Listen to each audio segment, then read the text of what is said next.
Hello, it's Ren Presents time. I'm your host, Ren, and today we continue with the Belmont Saga, Part 1, Chapter 20, Innocent Drury. And you'll have to pardon my voice, I'm recovering from a cold. I had no voice just at this time yesterday. I'm amazed I'm actually able to talk right now, but I soldier on for you, my dozens of loyal listeners. Last week, we went on a journey across the Midlands and Southlands of Cana with Lord Aram as he was sent on a series of unusual errands from his boss, Admiral Durlith.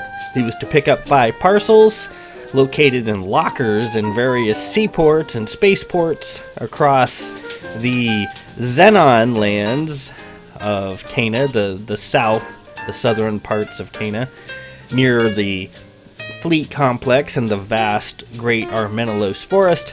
And Aram dutifully accomplishes his mission as tasked by the Admiral. And as the day wears on, he becomes more and more convinced that he was being followed by someone, and he would catch glimpses of someone in gray following him. And at first he thought it was his imagination. He has a very vivid imagination, but no, after a while it seemed pretty clear. He is supposed to drop off the 5 parcels in this horrid tenement in the middle of a slum in D, and he feels the area was not safe, that the apartment he was to deliver it to would have been his death. He felt very strongly, so he flees and purchases basically a bus ticket back to his home in Armenelos at the fleet. And when he gets to the fleet, the creature, or the figure in gray that he believed had been following him, was waiting for him, and it captures him and drags him into a bathroom, apparently to do him in, but he is saved by a little marine girl drinking from a flask who startled the figure in gray. Aram managed to escape and flee the bathroom, and that was that. He tells security they couldn't find anybody.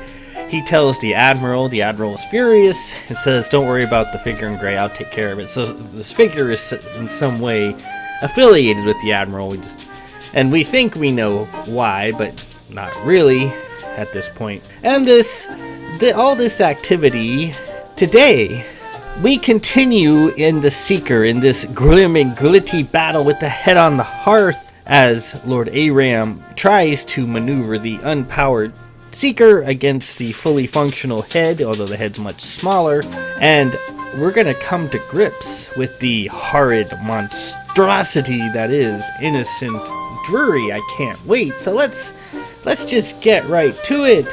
And before my voice gives out, this is an 11-page chapter, so there's a bit to it. Let's proceed immediately. Part 1, Chapter 20, Innocent Drury.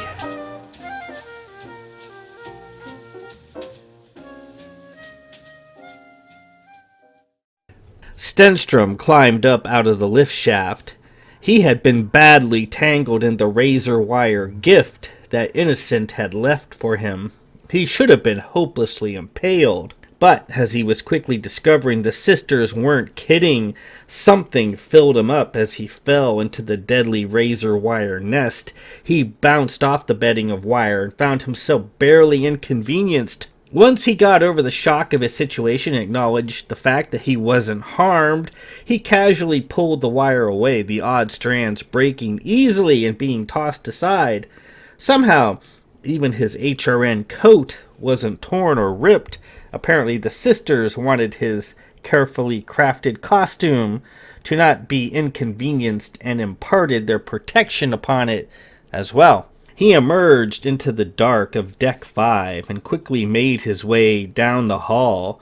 The hallway was plunged in pitch blackness, but he could see just fine. "For just a moment, you looked like a robot," Aram had said. "The It Man," the sisters had said. "We will lend you our power." He pondered that as he continued down the corridor. A robot. He recalled seeing the Mad Lord of Walther up close as a boy in Rustum, and he clearly recalled thinking he looked like a silver and gold robot as well. He, too, was the sister's fist, whatever that was. He pulled the final bit of razor wire off his clothing and examined it. It was an odd and sinuous, a little slimy, almost organic in composition. The barbs looked hard and sharp, of a bony sort of composition. The ship gave another shudder, long and protracted this time. He heard a muffled, distant rumbling from outside. He needed to hurry. He moved out of the neck region of the ship and into the winged rear section. Now, all he had to do was go up 3 levels, put on a pressure suit, and go into Ripcar Bay 5 as its doors were open to naked space, and somehow fix the Westminster. That's all. Ahead was a lift shaft that he could climb up. Situated in front of the shaft was a tangle of more razor wire. Clearly, Innocent had been here. He pulled the wire down, not being hurt by it, but still mindful. He hacked his way into the lift shaft and entered, finding the interior of the shaft also clogged with strands of razor wire. He climbed up as quickly as he could, clearing the stuff away with swipes of his hand. Several minutes later, he emerged on the correct deck. The corridor was clear. He saw the various boxes of items they had stolen from the dry dock 275. He recalled Tara chirping happily as they sorted through their assortment of stolen booty. "Just like a grocery store," she'd said. He heard something, a quizzical, machine-like groan. He looked around, nth at the ready. He didn't see anybody. Quickly, he put on one of the pressure suits, steamed it up, the helmet lighting up in colorful displays and readouts, and entered the sublock to Ripcar Bay 5. With a momentary rush of air, as the bay was currently open to space.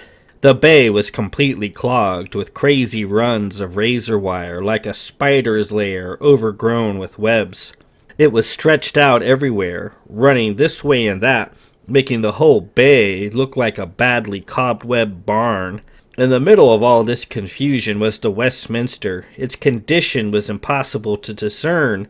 He had to get closer. Clunking ahead, he pulled aside the strands, making a slow path to the ship. He arrived and looked it over. It was powered off and darkened. The bullet-shaped white hull didn't appear to be damaged. The plates, what he could see, were intact. The front glass was fine, and he could see the quiet, unoccupied crew seats within. So what was wrong with it? He moved back along the length of the ship, clearing the razor wire as he went. There was the open panel that Tara had set up. She had strung up a thick cable and connected it to the Seeker's mainframe. She did a great job, her mollied-up smarts proving to be quite effective. The cable was missing. Looks like Innocent simply popped it out of its socket. It didn't look like he ripped it out or damaged it in any way, as apparently he still wanted to make good use of the Westminster later, once he, Aram, and Tara were eliminated. So all Stenstrom had to do was find the cable, hook it back up, and refire the Westminster. The ship gave a long, protracted shudder. Looking back through the open doors of the bay, he thought he could see movement, a spiraling of stars and flashes of cherry-red light. He made his way in that direction, again clearing himself a path as he went. When he got to the bay opening, he could see the Seeker was in a slow-rolling battle with the head on the hearth. The head, although in the general shape of an old Weber, was clearly not simply a derelict spacecraft decades old. It was articulated like a giant insect, studded with robotic armatures and other odd technologies, and crawling with small and large guns. It was reaching out for the Seeker with tentacles tipped with claws, surveying it with clusters of robotic eyes, and firing with a Cassegrain-style main weapon mounted on a long armature that reminded Stenstrom of the proboscis of an assassin bug. The stars slowly churned about as Aram, far away on the bridge, struggled to match turns with the head, using nothing but maneuvering thrusters. A nearby thruster every so often spat out a torrent of compressed propellant as Aram moved the wheel. The head moved rather nimbly. It darted in, reached out with its tentacles, trying to snare the seeker. The thruster again roared as Aram matched its maneuver, and the head fired a long, burning arc of Cassegrain weaponry from its main gun, hitting the seeker somewhere in the tower section above. The head came about, and Aram banked hard, forcing Stenstrom to hold on. And then the enemy fired again, hitting the seeker in the rear quarter this time. Though he had no propulsion, no hermetics, and no weapons, Aram was doing a masterful job of giving the head different angles to hit. The seeker was heavily armored with Duraplate, and the only way to really damage her was to keep hitting the same section with Cassegrains over and over again, heating the armor up to the point of failure. Aram wasn't allowing them to do that. He was forcing them to strike different areas of the ship, thus prolonging this one-sided struggle. And he was clearly successful in keeping the head from latching on with his tentacles. That was key. The thrusters blasted a turret again, and the seeker did a slow roll. The head came in again. Seeing it up close, Stenstrom could clearly see the different sorts of tech strapped to the ship that didn't belong there. He was no expert. Where was Tara when he needed her?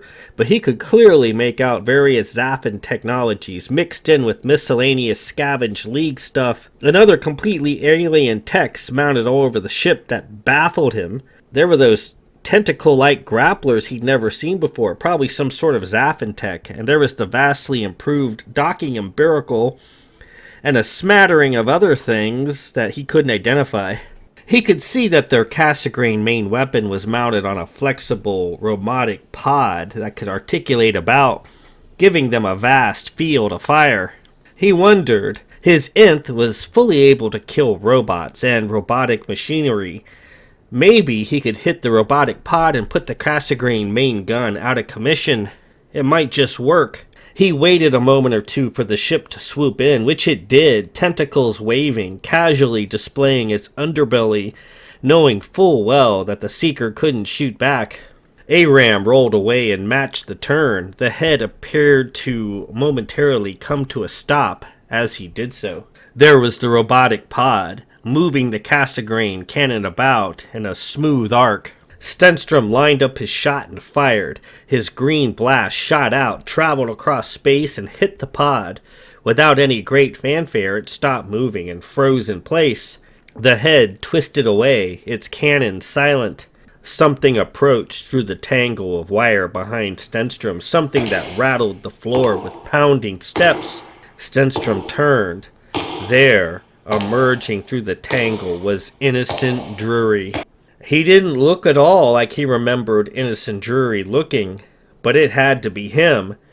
He was 9 feet tall, obviously quite a bit larger and bulkier than he had appeared previously when he looked just like a thin, scabrous man.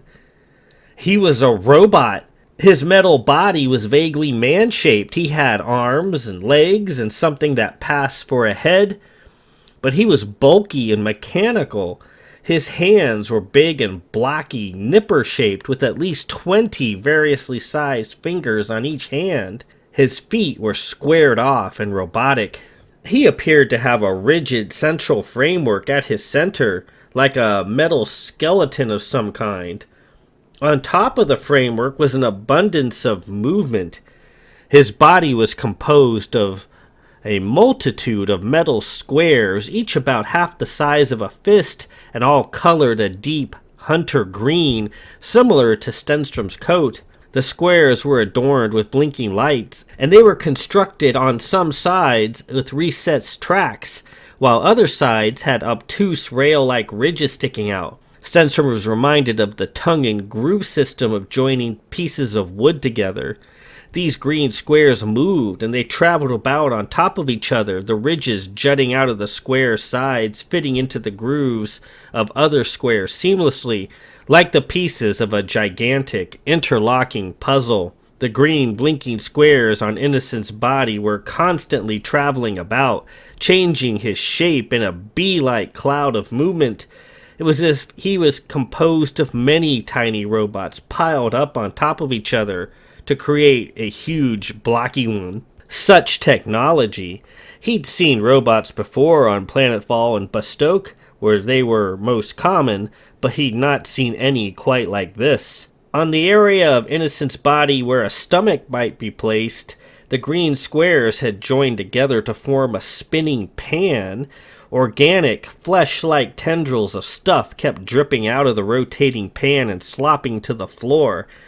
It reminded him of a grotesque snow cone machine spinning, spewing molten flesh instead of flavored shaved ice. That must be where the fleshy razor wire had come from. At his shoulders was an array of variously sized antennae, some rather short, while others were long and flexible. He was broadcasting and receiving data through the antennae. Stenstrom could feel the strength of the incoming and outgoing signals vibrating his teeth. Innocent didn't have a head, per se. Instead, he had a large hinge monitor screen that could fold up and descend into the cavity of his chest. A straight line of light that oscillated in the center was all that was displayed on his head screen. Although Stenstrom couldn't hear it in the vacuum, he could imagine Innocent making a skittering sort of sound. They stood there, regarding each other for a moment. Stenstrom quickly raised his nth, cocked hammer, and fired. The blast hit Innocent in the chest. About a dozen little green squares fell off and clattered to the floor of the bay. Deactivated. Dead. Apparently, in this blocky robotic form, Innocent was too decentralized to kill with a single shot. He was like a colony of little robots working together, each one alive, all by itself. Innocent raised his fist. In a surge, the green squares migrated en masse to his fist, where it grew huge like a massive hammer. Stenstrom tried to fade into the shadows, but he couldn't. There was too much razor wire about. He had no space to move. Innocent swung with a terrific force, flattening Stenstrom into the bulkhead wall, where the metal deformed around his body, making a sort of form-fitting imprint with him in the center. As he got punched, Stenstrom dropped his nth, and it spiraled away from his hand and was caught up in several strands of razor wire. Innocent turned to it, and spewing fleshy material from his chest, covered the weapon, a thick tumor-like ball wreathed in razor wire blossoms. A moment later, Stenstrom's partially flattened helmet cracked and depressurized in a cloud of rapid condensation. He felt all the air rush out of his lungs. This was it. Stenstrom sat there, buried in the bulkhead, his pressure suit no longer holding pressure. He considered his situation. He should be dead, squashed flat, helmet cracked and sputtering. His pressure suit was making air, but it got pulled out of the crack in his helmet just as fast as it did so. He should be dead, flattened, broken, suffocated in his pressure suit. But as far as he could tell, he was fine. He felt fine. He considered what he had done up to this point. He had smashed his way through the docking ring, passing through the hatch effortlessly. He pulled Chance Drury's hands off without a thought, and certainly Chance had to be a robotic creature similar to Innocent. He was able to see clearly in the pitch-black corridor. Aram had said that just for a moment he looked like a robot. The Mad Lord had looked to him like a robot as well, and apparently he was a man just like the Mad Lord. Innocent Drury didn't pay Stenstrom, stuck on the wall, venting gases any mind, clearly assuming he was dead. He gave his cracked helmet a slight pat with his nipper-like hands. Rushing air vapor answered in response. With that, his head screen folded up and disappeared within his body cavity, as did the cluster of antennae on his shoulders. The multitude of green squares traveling about his body began rearranging themselves in a flurry, locking into place, compacting down smaller and smaller. A collection of squares twisted about, creating a perfectly formed head. Soon, the huge, blocky robot that had punched Stenstrom into a wall appeared like a smallish green man made of metal. He even had a toothy, weather-beaten head and a phallus of locked-in green squares. A funnel of flesh material came twisting out of his stomach and coated him completely. After a moment, Innocent Drury stood there, naked but otherwise perfectly manlike. He pulled cancerous-looking stalks of malformed flesh away from his body and cast them aside. He teased the flesh at his scalp, creating an unruly nest of frizzy hair. He seemed to be arguing with someone unseen, probably with his brother over on the head. Silently cursing, he turned and marched toward Stenstrom, began pulling what he thought was his dead, flattened body out of the indentation in the wall. Stenstrom's fist shot out and clobbered Innocent in the face, knocking him back into the tangle of razor wire. He then pulled himself fully free of the wall. His brand new flesh lacerated. Innocent clambered out of the tangle and stared at Stenstrom with his mangled face, clearly astonished. His mouth moved but was silent in the vacuum. The calm housed in Stenstrom's pressure suit came to life. Innocent's voice filtered in, partially masked in a whine. "What in creation are you?" he said. Stenstrom responded in kind. "What are you and your folk?" "We's eternal, we are. We serves our masters, and they give us eternal life for our trouble." Outside, the head screamed by. Guns mounted to her broadside sparkled, and the bay was carpeted and contained explosive shells. Stenstrom was hit by at least a dozen, his pressure chute shredded. Innocent raised his scrawny arms and charged. Stenstrom, unharmed by the strafing run, stood his ground, hauled back, and landed a hard shot into Innocent's ribs, doubling him over. He then balled his fists up and swung, getting him in the jaw. Arms and legs flailing, Innocent rocketed into the far wall of the bay. He bounced into the bulkhead.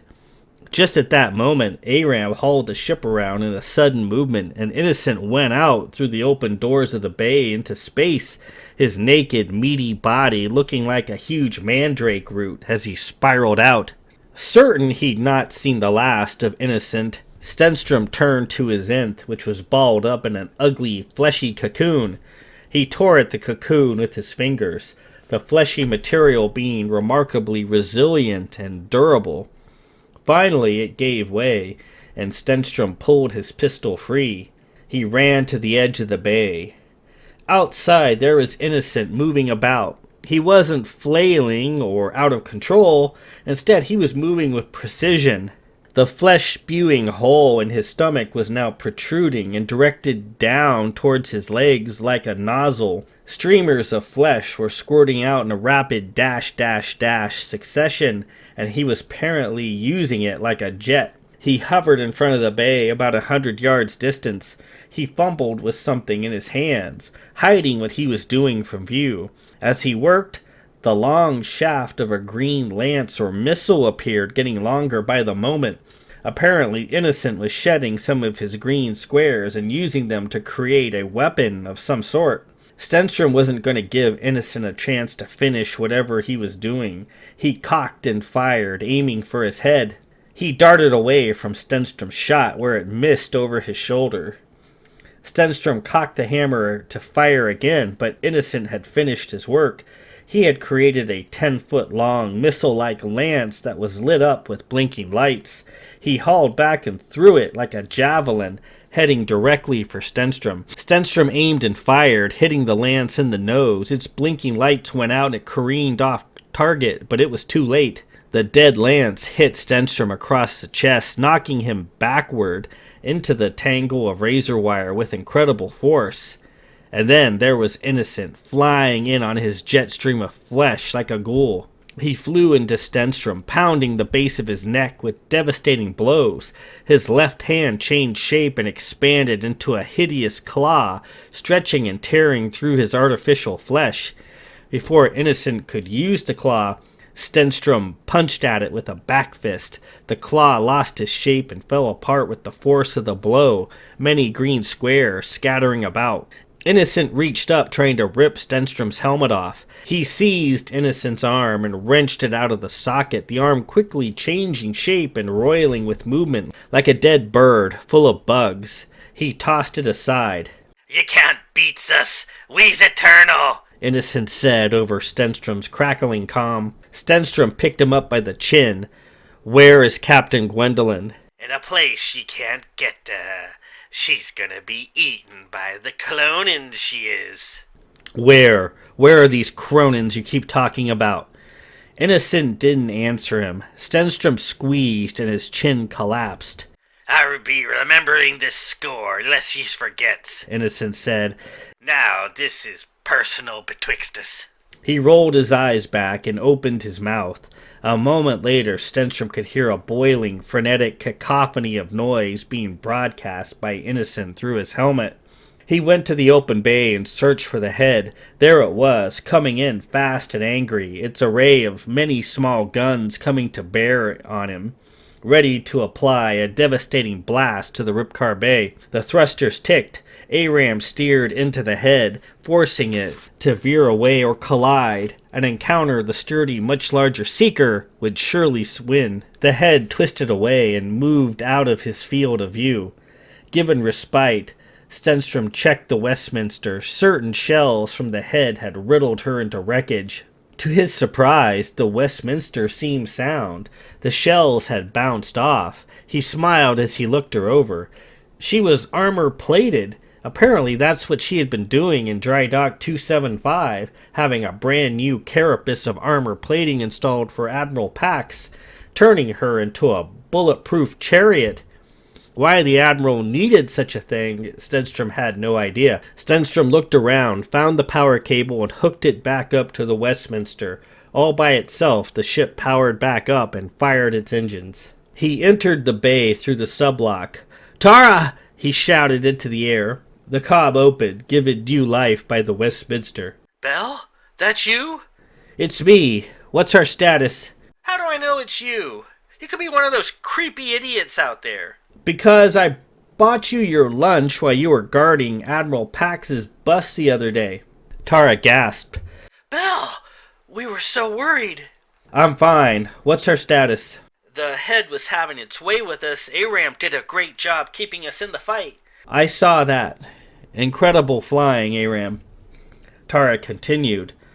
After a while, she just stopped firing and cleared the field in a hurry, though she tried to hit us with an induction mine that Aram had to roll away from. Where's Innocent? "He's here. He's dead. I got him." And with that, we conclude Part 1, Chapter 21, Innocent Drury. So there you have it. Innocent Drury and his brothers are robots. I didn't like using the word robot. It's just so lazy and generic. So I created my own term for a robot, and I called them Macons or Mecons, which is mechanical construct.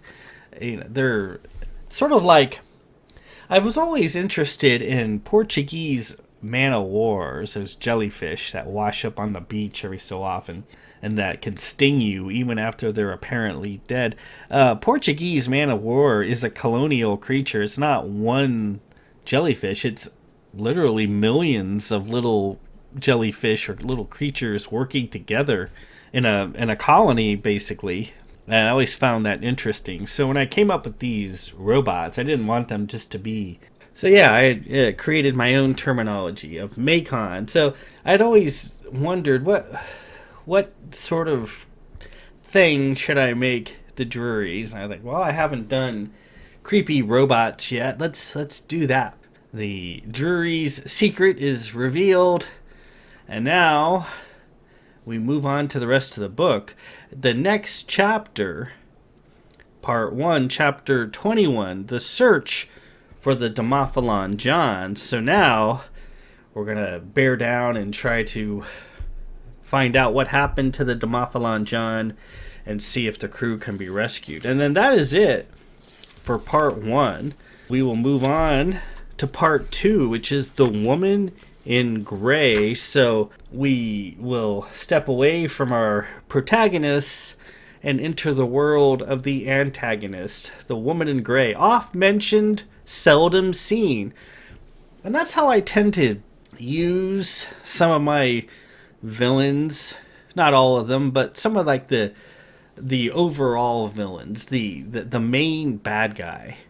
Is there always more of a force than they are just a person to be overcome. They're more of like a force of nature, a force of will that isn't so easily overcome. And we will see what happened to the woman in gray, how she came to be, where she gained her numerous abilities, and so forth. And see if through all this, if some sort of redemption is possible. We will find out. Until then, this is Ren Presents. I'm your host, Ren. Peace out.